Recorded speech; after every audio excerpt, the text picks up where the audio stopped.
we urge you to consider better ways to highlight and attract and enhance the area than bringing in a casino. Because once you bring in a casino, you're kind of telegraphing that it's no longer a family destination. It's a decision that, I don't think can be undone and should not be made lightly. And we're here to represent our neighbors, and we'd like to be heard and be part of the discussion moving forward as this is being considered. Thank you very much, Melanie. I appreciate that you're taking the time to speak tonight. Okay, thank you.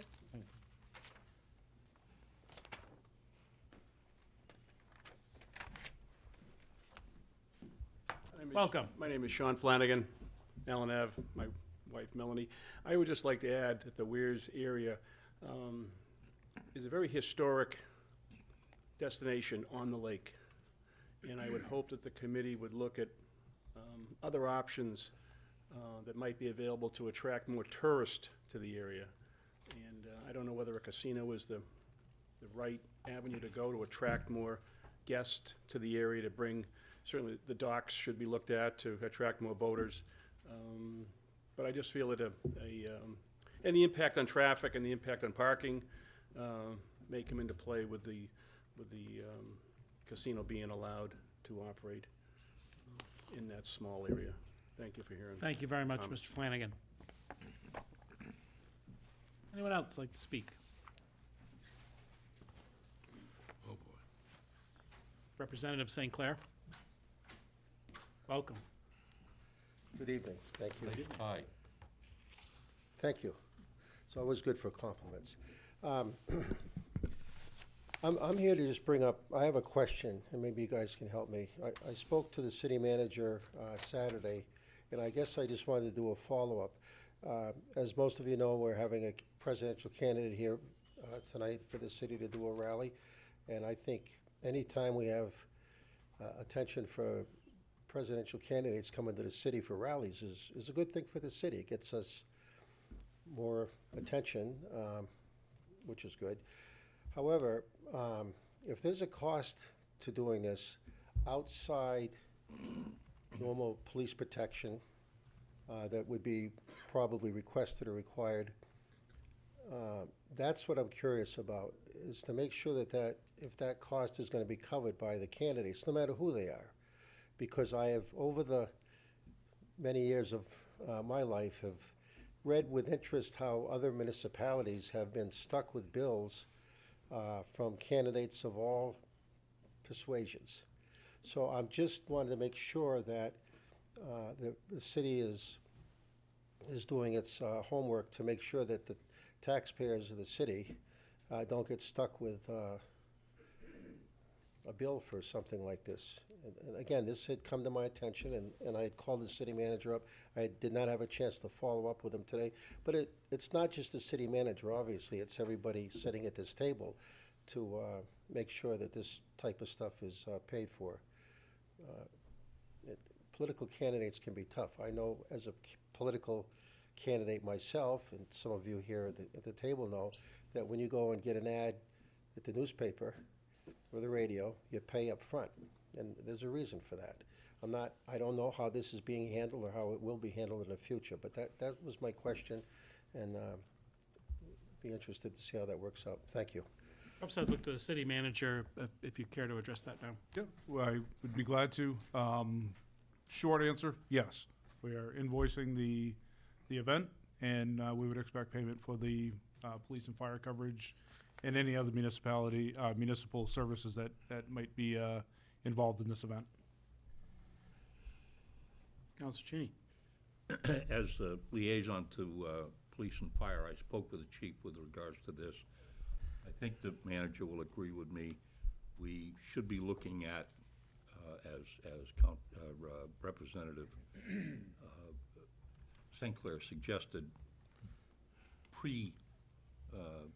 seeking prepayment for expenses. I think our police chief is due a great deal of credit for not just accepting a $30,000 bill for overtime expenses, and pointing out to the candidate that they paid UNH police for their time and efforts. There's no reason they shouldn't also pay our police. I can tell you from experience of 14 years of dealing every 4 years with these things, that it was not uncommon to get stiffed. So I think not only should we seek to bill them, but we should seek to bill them in advance and get our money up front. Thank you, Council Cheney. I couldn't agree with you more. Certainly, Kirk, if possible, when you've got an itemized accounting of what it's costing the city to host this event, hopefully you can share it with the council. I would even encourage you to maybe put it on the city website, and also if we're paid. You know, if we're paid by the campaign for the cost to host this event, I would encourage you to post that as well. So just I agree with Representative St. Clair and Councilor Cheney. You know, when cities can least afford to do this, and I think it should just be something that's paid for ahead of time, just like anyone would do with purchasing media. So, and that's regardless of party. Yeah, we will, we'll take care of making sure you're all notified and, you know, passing that message along of what it costs and what the status of it is as well. We worked a lot with this weekend with the police chief and the fire chief, but the police chief sort of took point on this. We were able to get the number down of what they were asking for us decreased quite significantly, which was good for us. And we did take into consideration the issue of making sure that city taxpayers aren't footing the bill for this. And at the end of the day, we made sure that regardless of how this played out, that public safety was being taken care of, and that was important to us. And these a little bit impromptu, I know there was a little bit of warning, but not by very much, that this was going to be going on. And I think we were able to handle it in a way that we still took care of public safety, and we're going to press forward as you would expect us to with financial reimbursement. Thank you, Kirk. Anyone else would like to speak to matters not on the agenda? Mr. Mayor, councilors, Patrick Wood, I'm the new chair of the Human Relations Committee, and I just wanted to thank the City Council for their support for the Martin Luther King celebration that we held last Sunday. It was a wonderful event. The children did a great job from the different schools. The speakers were very powerful, and it was very energetic and very moving, and thank you all for your support. Thank you. Thank you, Patrick. Anyone else? Welcome. Good evening. My name is George Winchell, Precinct 1, Laconia. I just, the two previous, my neighbors that spoke about the casino, where was that in the process? Anybody can answer that. I know last I read in the paper was there's no ordinance violation, or it's within the ordinance, but just to fill us in so we know where it stands right now. Sure. So it's really in two parts right now. One side is the applicant, which is he probably at best case scenario has 6 or 8 months left of his application process going through the state. So that end of it's not anywhere immediate. The second half of it is the city side. We've been working with our attorneys on making sure how it fits into our zone. We don't have a specific line that says gaming. The direction that we've been receiving, and this was said in open meeting prior to this in a subcommittee, there's a lot of communities that are using their indoor entertainment as the zoning ordinance that it would fall into, which does fit into this area. That's why the council's been having the conversation at the subcommittee level, and eventually is going to come to the full committee. So nothing's been finalized on anything. Okay. It's still all discussion purposes at And I'm this sure point. parking is going to be addressed. Parking has been an issue, or has been addressed, or been discussed. Okay. The facility right now holds 500 people. If it goes to a gaming facility, it's not going to hold that much. So one of the issues that have come up with parking is questioning if it's actually going to reduce the amount of parking. It's because total number of people that are going to be allowed in the building are just less by a significant amount. So but all that is being addressed. Parking, we haven't discussed yet, but noise will come up. any services that would needed by municipalities, police, fire, will come up. We haven't really delved that far into those issues at this point. Okay, There's still a planning issue. And then the planning, he hasn't gone through even planning, so on his side, 6, 8, 10 months. On our side, probably isn't much different. okay, thank you. Thank you. Anyone else like to speak this evening? Seeing none, we'll move on to agenda item number 13, which is public hearings. Agenda item 13A, which is a public hearing for a proposed application to the New Hampshire Community Development Finance Authority for CDBG funds for improvements at the Boys and Girls Club of Central New Hampshire, Lakes Region Early Learning Center and Playground. CDBG funds are available to municipalities through the New Hampshire Community Development Finance Authority. Up to $500,000 annually is available for economic development projects, up to $500 for housing projects, up to $500 for public facility projects, up to $350 in emergency funds, and up to $25,000 per planning study grant. All projects must directly benefit a majority of low and moderate income persons. This is a proposed application to this Community Development Finance Authority for up to $350,000 in CDBG public facility funds. Of the grant funds, up to $25,000 will be retained by the City of Laconia for administrative, labor, compliance costs associated with the project. Up to $330,000 of the funds will be subgranted to the Boys and Girls Club of Central New Hampshire for improvements, including handicap accessibility to the Lakes Region Early Learning Center Playground, 22 Stafford Street, Laconia. The majority of children at the Lakes, at the Boys and Girls Club of the Lakes Region are from low and moderate income households. Notice of this public hearing was made available in the January 8th, 2024 edition of the New Hampshire Union Leader, in the January 6th, 2024 edition of Laconia Daily Sun, and posted at Laconia City Hall, Laconia Parks and Recreation Community Center, offices of the SAU, and Laconia Public Library. Right now, I'd like to open the public hearing at 7:30 p.m. And if anyone from the public who's here in the chamber would like to speak, now would be the appropriate time. Welcome. Hi, Donna Lane, CDBG consultant. I just want to add that there's informational packets over by the door, if I have to say that. And the other thing is that this project conforms with the Laconia's Housing and Community Development Plan's goal of promote activities that protect the health, safety of residents and visitors, which is a long-term and short-term goal. They're very picky about the minutes down there, so we have to get all that in. Thank you, Anybody Donna. have questions on the project? Look to fellow council members here. Do you have any questions for Donna Lane? So we also have Chris here from Boys and Girls Club. Terrific. Thanks, Donna. Chris, give us some idea of what we're talking about. Would you like to speak a little bit about the project, Chris? Sure.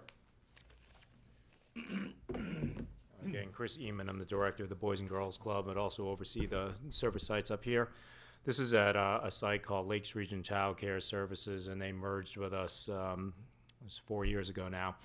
But basically what we're doing is redoing a playground that was installed when the building was built, and it's kind of a first-generation natural playground. It was great for its time, but it really needs to be redone, and as Donna was mentioning, a little more handicap accessible and updated to kind of today's standards. Mr. Mayor. Chris, question, this is the one on Stafford Street, correct? I'm sorry, sir, what was that? The playground on Stafford Street. That's correct, sir, Yeah, yes. okay. I just wanted to be sure of that. Thank you. Any other questions for Chris Eman? No. Thank you, Chris. I appreciate you coming here. I Thank you, appreciate Mayor. the Oh, work you're very you welcome. all do. Thanks, Chris. Anyone else like to speak to this matter? Action on this item will be taken up under unfinished business later on this evening. Not a may. Not a bad. It will. So I'd like to close the public hearing at 7:32 p.m. Agenda item 13B.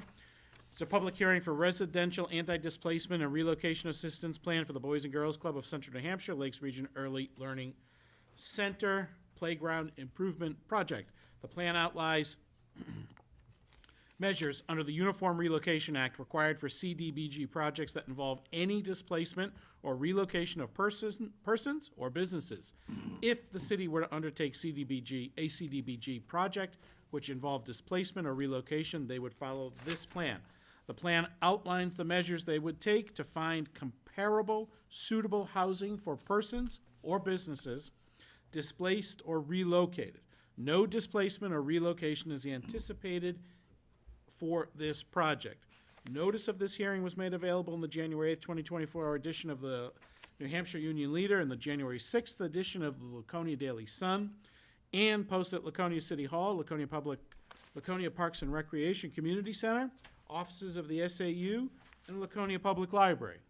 Right now, I'd like to open the public hearing at 7:33 p.m. Anyone would like to speak to this, now would be the appropriate time. I'll also remind everyone here that action on this item will be taken up under unfinished business this evening. Seeing no one coming forward to speak, I'd like to close the public hearing on this agenda item at 7:34 p.m. Agenda item number 13C, public hearing for ordinance 2024-194-16, 194-24, proposal to increase transfer station fees due to increase in disposal costs. As many of you know, this is a matter we've discussed frequently over the past few months. Notice of this public hearing was made available in the December 29th, 2023 edition of the Laconia Daily Sun. Posted at Laconia City Hall, Laconia Public Library, Laconia Community Center, and the offices of the SAU. Action on this item may be taken up under unfinished business this evening. Right now, I'd like to open the public hearing at 7:34 p.m. And if anyone would like to speak to that, now would be the appropriate time.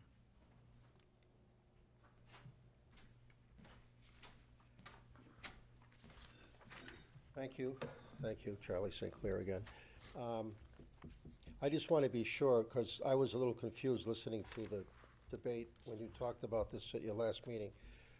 There will not be a charge for citizens bringing up recyclable products. Is that correct? I just want to make sure of that. That's correct. And Is that correct? That's still correct. The same as we've always kept it. They bring up recyclables, there's no charge. okay, I just, and the other comment or question I had was that, will the fees be going up? I heard talk about for commercial interest, but will the fees be going up? For instance, if I came up there and put stuff in the, I'm not sure what it's called, but one of the dumpsters there, the household goods, I think? Household waste. Will that fee be going up for regular citizens? Yes. Again, not commercial. Which has the detail. I think they're gonna do it on a case-by-case basis, so when you come by, they're gonna know it's you, and you're gonna pay a premium on that. But hold on. I No, no. expect that, but I'm pleading for the rest of the citizens, I guess. I just, Perhaps Wes, hold on, perhaps Wes can address that. I don't have that in front of me right now. It certainly was something we discussed. The fees are going up, Not on the January 1st. not in It'll be the July 1. well, January 1st will be for those who are out of city. Right, out of city. And then July 1st is when we go up for everybody, everybody. so it will be. So January 1st of next year, since we're already past January 1st, is that what we're talking about? This January. This January. I missed that, okay. All right, thank you very much. You're welcome. Anyone else like to speak to this matter? Seeing none, I'd like to close the public hearing at 7:36 p.m.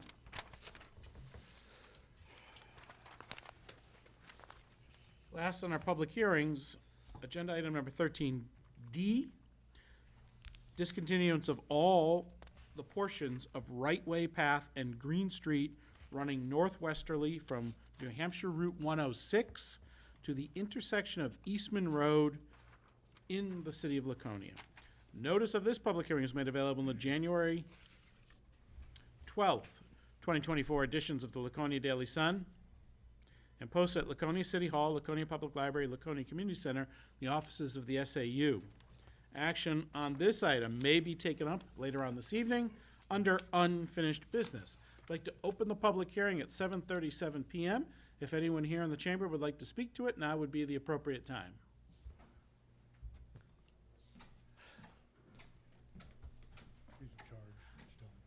Thank you. What's your name again? Yeah, I know. I had called the city manager on this because I had a call from a constituent asking about because he brings his dog up there for a walk and stuff, and that street's gonna be gone, and the city manager informed me there will be another street or something that, so people will have access up there to the park. Yes, that is correct. That's one question we've got a few times. The access to Ahern, either through the same road or a new road, will keep Ahern Park open. It will So- still be open to the public. Taking I'm not sure the term, taking a page out of Councilor Cheney's book, I just want to make sure that's in writing in that, because I know we're dealing with different people. So, again, on behalf of our citizens, I just want to make sure that, I know you will. This is part of the state is pushing that on their end as part of the sale. So it's not just, it's not a gesture on the owners. This is part of the sale. For the access. From the state. All right, thank you. Well, Anyone else like to speak to this matter? Seeing none, sorry about that. Welcome. Evening. Good Brian evening. Wolf from Precinct 1. Would like to speak in favor of the city actually adopting Right-Way Path and Green Street as a city street, as a Class 6 city street, so that it doesn't require improvement, requires only then plowing during the wintertime. Represent less than 1% of the roads in the city, less than 1% of the city plowing budget, and protect access to the park as we've just described. If I'm correct, the city's under agreement to provide security under an agreement between the city and the state to Ahern State Park. Provides one of only 2 access roads to that street. In the past 24 months, we've had one incident where that other access road was blocked during an incident where 400 students from a school blocked the street, conducted a party with drugs, alcohol, started fires. The residents in the adjacent area, one of which is myself, are very concerned that if that street is not accepted by the city, that will inhibit the city's access to provide the security under the contract they have with the state, as well as the security for the prevention of fires, which there have been multiple in the past 10 years, one of which was an arson that burned down a property in Ahern State Park. Again, favoring the city adopt the street as a Class 6 street with no additional investment. Thank you. Thank you, sir. Anyone else like to speak on this matter?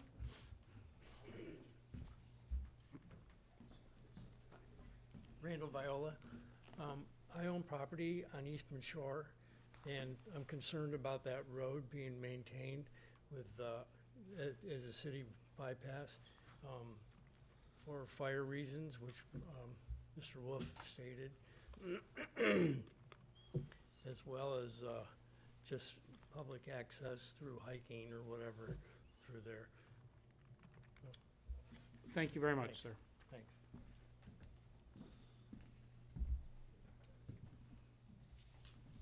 Patrick Wood, Ward 1.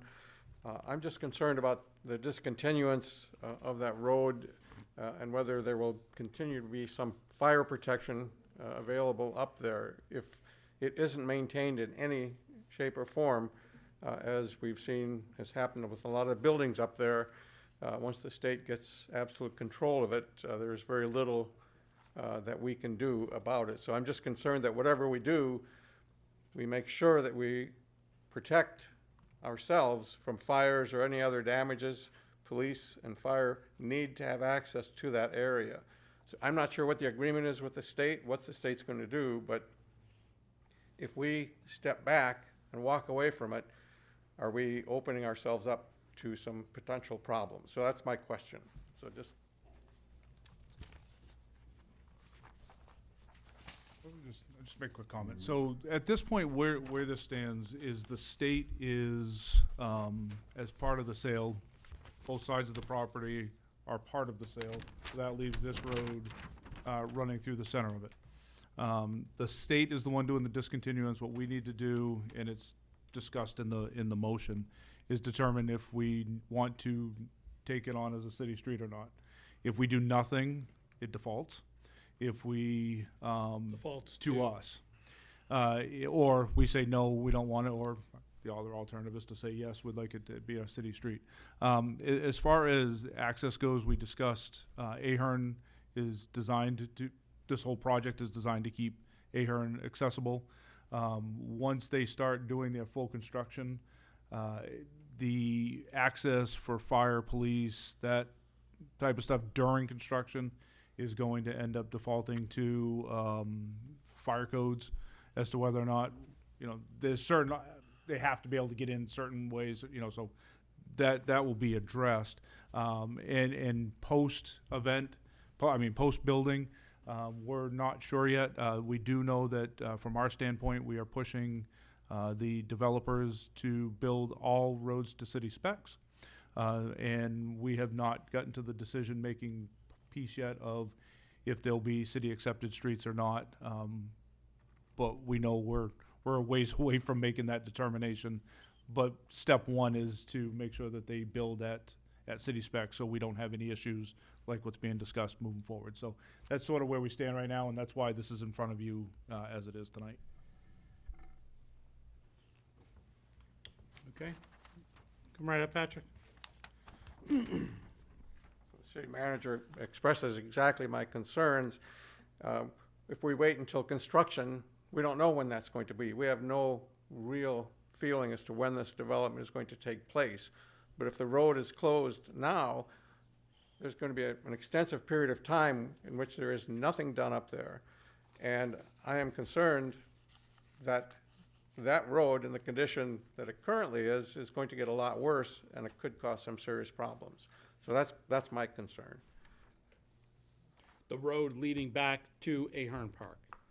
The road going all the way up through, because there's a gate at one part of it that's been closed most of the time, but it's been opened recently.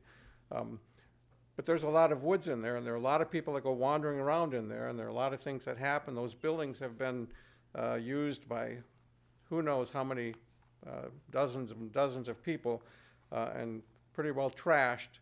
And if there's a fire that starts out there, if we can't get to it, there's a lot of places that it's going to burn. So that's one of my concerns. And I've walked in there many times. I get concerned about the buildings and the people in those buildings. They shouldn't be in those buildings, but they are. The police need to get there. An ambulance may need to get there. If we can't get access to that area, if it's not otherwise protected, and excuse me to be cynical about the state taking care of the property, but we've all seen what it looks like over the past 20 years, and the state hasn't done a great deal to protect it. So I am concerned that if we step back from our responsibilities to our citizens, where are we going to go after that? So I don't know if that... Kirk, who plows that road now? The state handles all the maintenance on that road. We do nothing up there. So if they stop... Department of Administrative Services maintains it. Counselor Bogert, you have a question? Yeah, I did. Basically, once they start, that road may not be there anyway. Yeah, Correct? The It current, could be moved to a yeah, the current different- plan is to shift it to the left of where it sits right now. So that road will, at some point, no longer exist as it sits today. It'll be shifted. So it really doesn't make any sense to keep it as a city road if it's gonna be torn up and moved again anyway, because then it'll be a city road of nothing, correct? Yeah, I mean, and if it's a city road, again, this is to tell the state we don't want it or do want it. I would suspect that if we told the state that we want it, where the only two abutters of that road are the new property owners, if the sale goes through, it would be actually an official request to discontinue, because it'd be now a city street looking to discontinue. So they've already got a discontinuance from the state. Now it would be asking us to discontinue the property, like we do on some of the smaller streets that we see that, come up. Counselor Susie. My only comment is that right now, the sale has not taken place. The layout's really not done yet. Are we jumping ahead of the game here? Why are we doing this in the first place? No, we're not jumping ahead of the game. We're actually, our attorneys have advised us that so it's not they've advised us to try to do this before the sale, as opposed to afterwards. Why? Because we don't want to, because do we want to own this street and then be part in the middle of a sale? And that's what I think we're trying to avoid. The city this hasn't been a city street ever, and this is just saying we don't want to take it on now, unless you choose to. The sale is not taking place. This is not dependent upon, in other words, if we say no, okay, does that stop the sale? No, it's not gonna stop the sale. We're just going to be asked then to discontinue it again. So, because the owners of the two property on either side are going to want to redevelop that area, and they're gonna need us to say that they can have the road. Okay, but between now and then, if we say yes, take it, then that road can be blocked or whatever, and then there's no access by what Pat is saying or anybody else is saying, the fire, police, whatever, going down to the park. No, the park is gonna be open. The park's not going to be blocked off from public. But the other areas could all be blocked off. We can, there's ordinances that require, certain access to different things. These are all vacant buildings. I certainly, we all know what the hat I used to wear. I'm not gonna wanna block off a road from being able to do that. But, we also do have opportunities in some of these larger projects, once it gets through the planning board process, to require access, and, there's some options in there. And that, I totally agree with you, sir, but I mean, it's between now and then that I'm worried about. And who knows when then is gonna be. Well, isn't it Hold on, true? hold on one second. Thank you, Mr. Mayor. Go ahead. Tony, were you gonna say something first? Yeah, this is no different than any other state-owned property. It's their responsibility while they own it, and when it's purchased by somebody else, it's no different than any other privately owned property. But it's not purchased yet. But if we don't, It's state-owned now, so it's state or private, one or the other. It's their responsibility, not the city's. Right now, that is true. Go ahead, Councilor Chin. I would say to my fellow councilmen two things. One,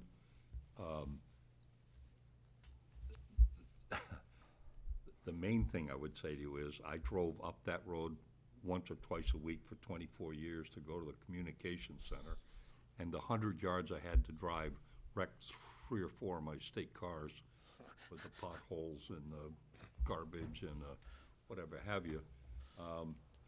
They've cleaned it up as far as the entrance to Ahern Park. The other thing I would say to you is, if the state gives us the road in decent condition, I could support taking over the road. But that road is, I mean, it's, And they're gonna wanna move that road anyhow. yeah, and I mean, we're gonna have to put some serious money into that road. I'm not saying, may I? I'm not saying accept the road. Well, that's what we're talking about. We either accept it or tell the state, no, we don't want it. That's where we're at. I'm sorry, Mr. Mayor, Councilor Bogert?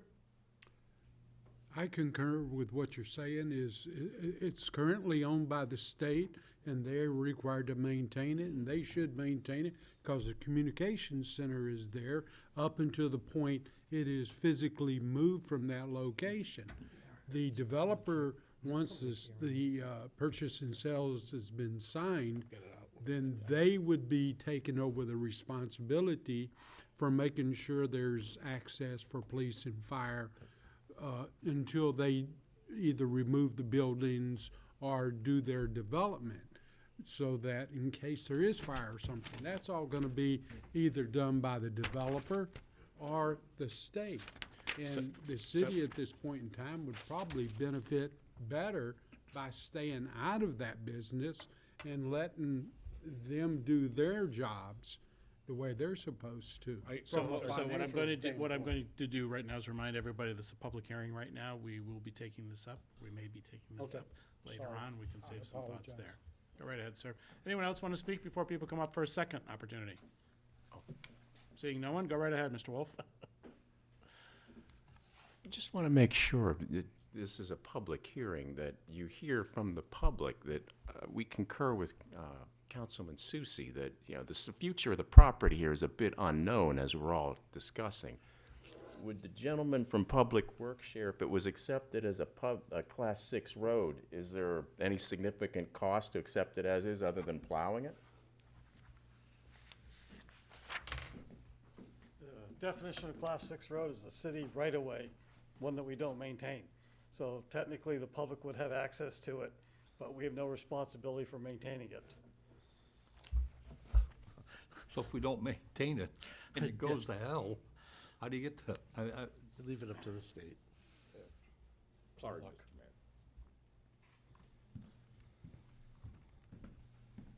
I would, Randy Viola, I would think that the city would want to keep it as it is. Why would you let the buyer control the property before they even own it? You're taking away something that we have, that we need for public access or fire and police. Keeping it and then at a later date addressing it may work in our favor as a bargaining chip. For example, repaving or maintaining or whatever. But to give it up now, why would you want to do that? I'm not certain, I don't understand that rationale.